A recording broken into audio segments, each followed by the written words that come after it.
folks, back here for another one. This is one I spotted on Instagram about probably 3 weeks ago. Someone did it on like the steak channel or whatever it's called. This is a beef shank.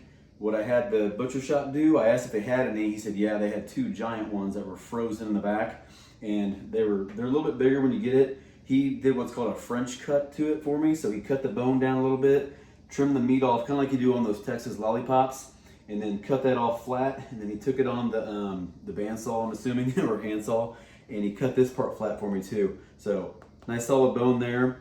And on the top here, you can see that the marrow in the middle is already soft. So that is gonna be like the buttery goodness on top of everything. My wife's favorite thing, I think, is probably bone marrow. So you're gonna get her some of that. I'm gonna cook this at 250 on the Masterbuilt today.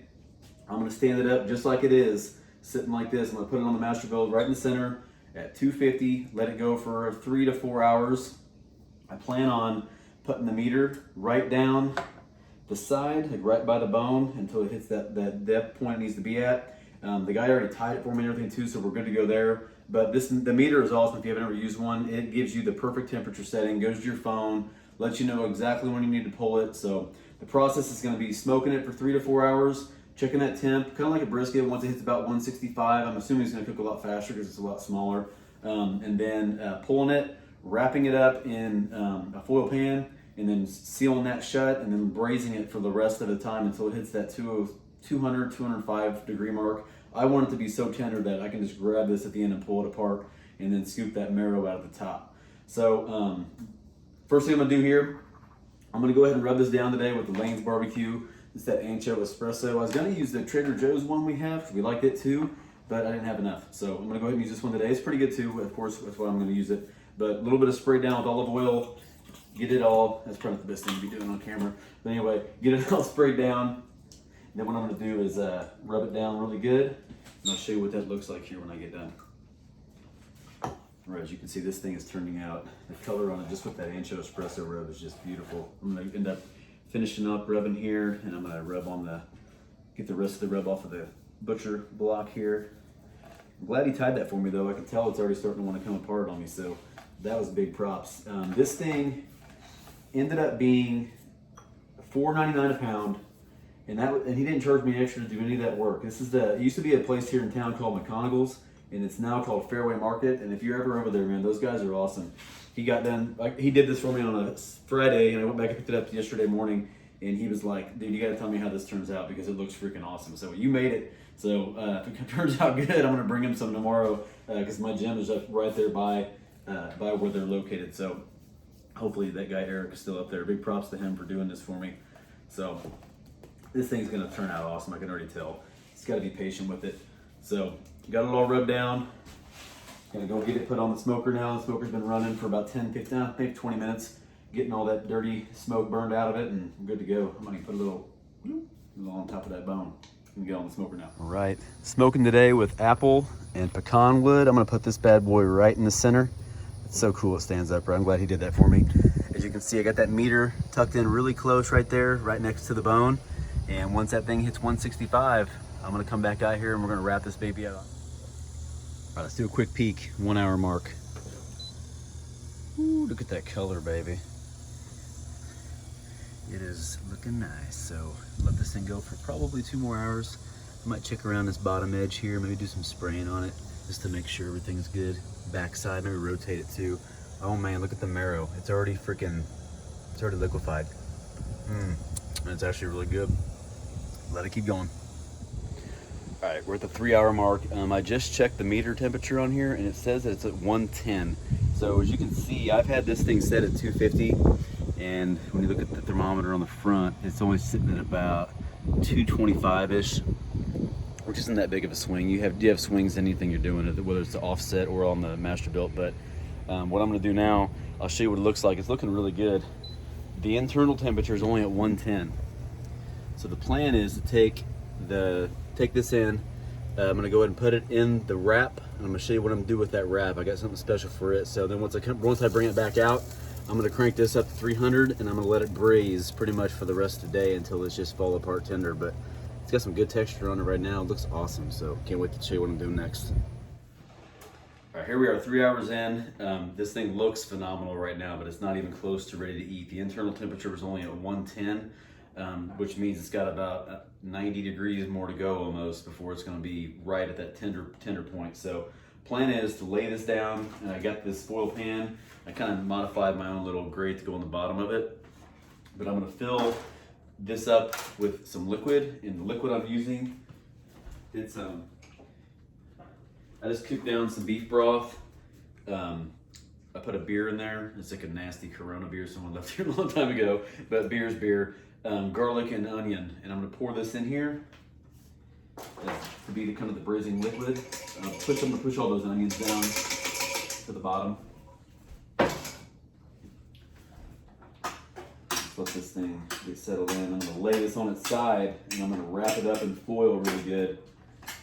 I'm gonna put it back out there. I already turned the Masterbuilt up to 800, up to 300 degrees, and I'm gonna get ready to throw this back on, and I'm gonna keep the meter in, and hopefully it'll give me an accurate reading, and I can pull this at the right time, and I can rest it at the right amount of time, and when I come in here to pull this off, I can just grab this, and the bone will come out, and everything will just shred perfectly. So I don't know if I mentioned it or not, I kind of forget, but this was a big piece of meat that the guy at the butcher shop did for me. It was $4.99 a pound. It's like a 7-pounder, so I paid like $37 after tax.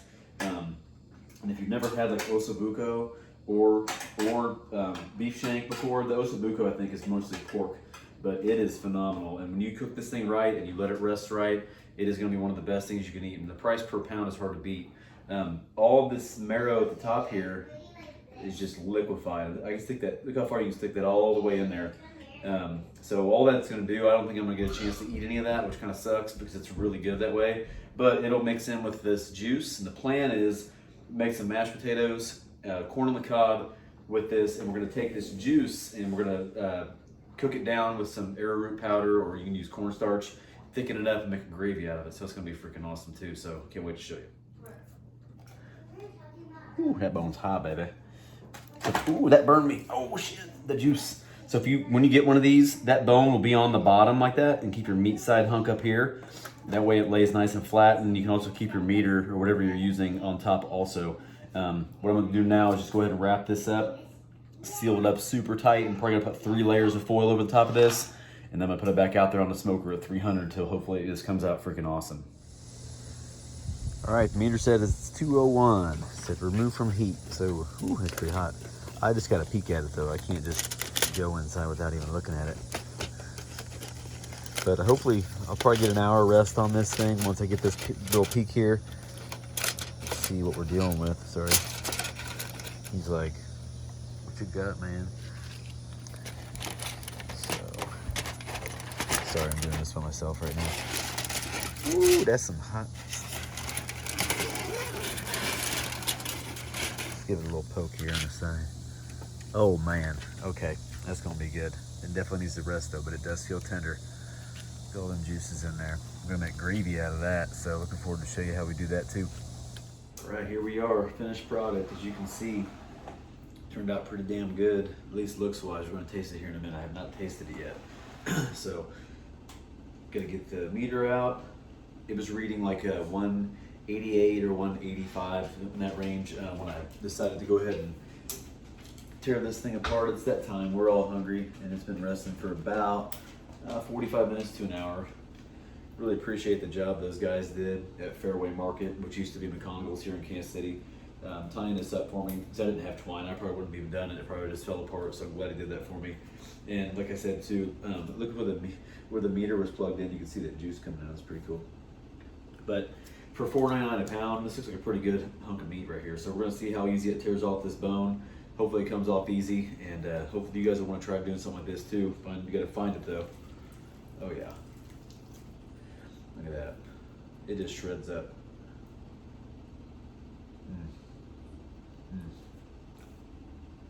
That's so good. That's like, if you never had like a shank before like this, it's got that pot roast texture. Don't expect, it's kind of like beef short rib. Maybe not quite as tender. I don't know. It's just tender. It just has a different flavor. It's like pot roast to me. like a chuck roast. If you do want a chuck roast in the oven, it obviously has some. It has some smokiness to it. And you see this big piece of connective tissue right down the middle here. Whew, it's still a little hot for me. So anyway, I'm gonna finish shredding this up here in a minute. You can see all this backside. Oh, I got another piece of twine on there too. This backside stuff will come off pretty easy too. But just grab the bone.